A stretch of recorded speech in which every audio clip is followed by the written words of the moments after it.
Bonjour les amis, alors aujourd'hui je vous retrouve pour vous rappeler que votre corps n'est pas une simple équation mathématique.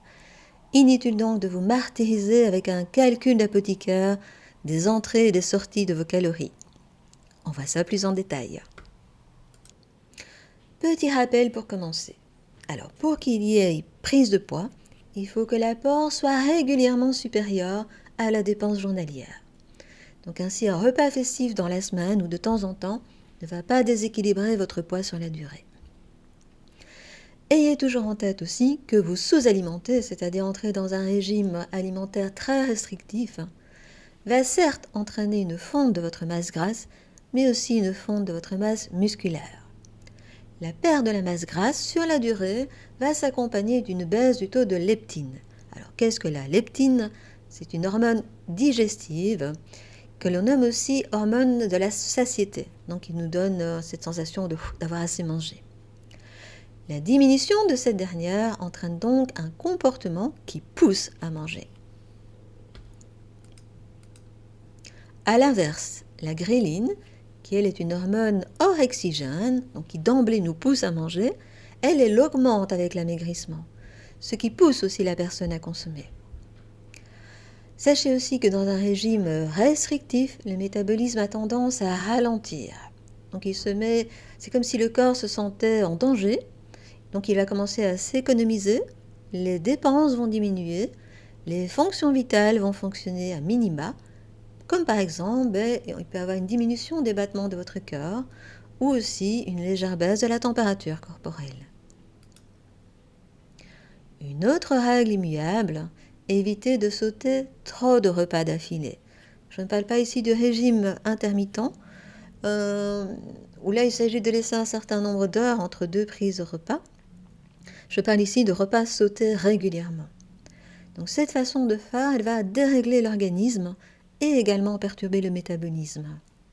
Donc n'étant pas nourri de façon régulière, le corps se met en mode stockage pour le prochain repas que vous ferez. Sans compter que sur le plan psychologique, plus vous avez un régime restrictif, plus vous exposez à un risque d'envie impérieuse et incontrôlable. Par ailleurs, la dénutrition finit aussi par entraîner parfois une rétention d'eau, telle que des œdèmes, qui eux-mêmes vont influencer le poids, même si ce n'est pas de la graisse. Alors le corps est une mécanique très complexe. Les dépenses énergétiques peuvent être variables d'un jour à l'autre, d'un individu à l'autre, selon notre âge, selon aussi parfois que l'on est homme ou femme. Le métabolisme ne fonctionne pas de la même manière. Il est donc particulièrement difficile de déterminer un vrai poids fixe. Il est non seulement normal mais inévitable de voir son poids varier, parfois de quelques centaines de grammes d'un jour à l'autre. Donc ne courez pas après un chiffre idéal et absolu qui n'existe pas. Si vous vous pesez, idéalement ne le faites pas tous les jours, faites-le une fois par semaine et si possible dans des conditions similaires. Rappelez-vous également qu'aucun aliment en soi ne fait grossir. Ce sont les proportions prises qui vont vous faire prendre du poids. Manger un peu de gras ne fait pas grossir. C'est même essentiel à votre bonne santé. Les régimes qui éliminent des catégories d'aliments totalement sont généralement voués à l'échec. Certes, la perte de poids est spectaculaire, mais la reprise qui suivra inévitablement le sera tout autant. Alors le jeu n'en vaut vraiment pas la chandelle. Supprimer toutes les glucides, par exemple, c'est aussi prendre le risque de s'en gaver sans faim, F-I-N, et sans même avoir faim, F-A-I-M. Même les féculents intégrés dans une alimentation équilibrée ne font pas grossir.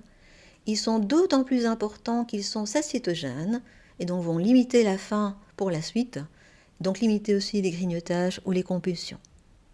Maintenant, si vous souhaitez une meilleure qualité nutritionnelle, alors choisissez-les plutôt complets. Pain complet, riz complet, pâtes complètes. En effet, il faut distinguer apport en calories et qualité nutritionnelle. Ça, c'est un autre débat. Donc, à calories égales, certains aliments vont apporter à coup sûr beaucoup plus de vitamines et de sels minéraux à votre corps. Bilan des opérations, soyez doux avec vous-même et un projet bien net pour votre corps et pas un projet contraignant. Bien sûr, il faut se mettre des limites, mais ne partez pas dans des interdits absolus. Écoutez votre corps. Écoutez aussi ses sensations de confort et d'inconfort. Mangez lentement et n'oubliez pas la dimension plaisir.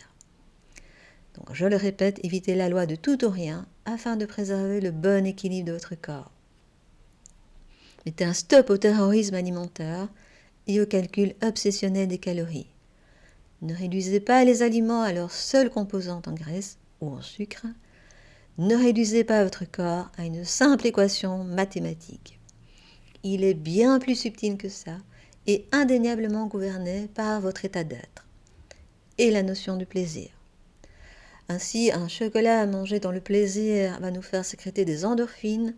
Le même chocolat mangé dans le stress et la culpabilité va nous faire sécréter plus de cortisol. Sans compter que la culpabilité va souvent engendrer le phénomène foutu pour foutu, et donc au lieu de manger un chocolat, j'en mangerai 2 ou 3, et encore pour être gentil. Donc le psychologique va aussi jouer un rôle crucial sur le fonctionnement de votre corps, et aussi la relation que nous avons à nos émotions. Mais ça, j'en parlerai dans une autre vidéo. Alors prenez soin de l'ensemble de votre personne dans la douceur. Si vous avez des questions, n'hésitez pas à me contacter via mes sites internet dont vous trouverez les références en annexe. Si vous avez aimé, n'hésitez pas à vous abonner à ma chaîne YouTube. Sur ce, je vous souhaite beaucoup de plaisir dans votre vie, dans ce que vous faites et dans ce que vous mangez, et on se retrouve bientôt.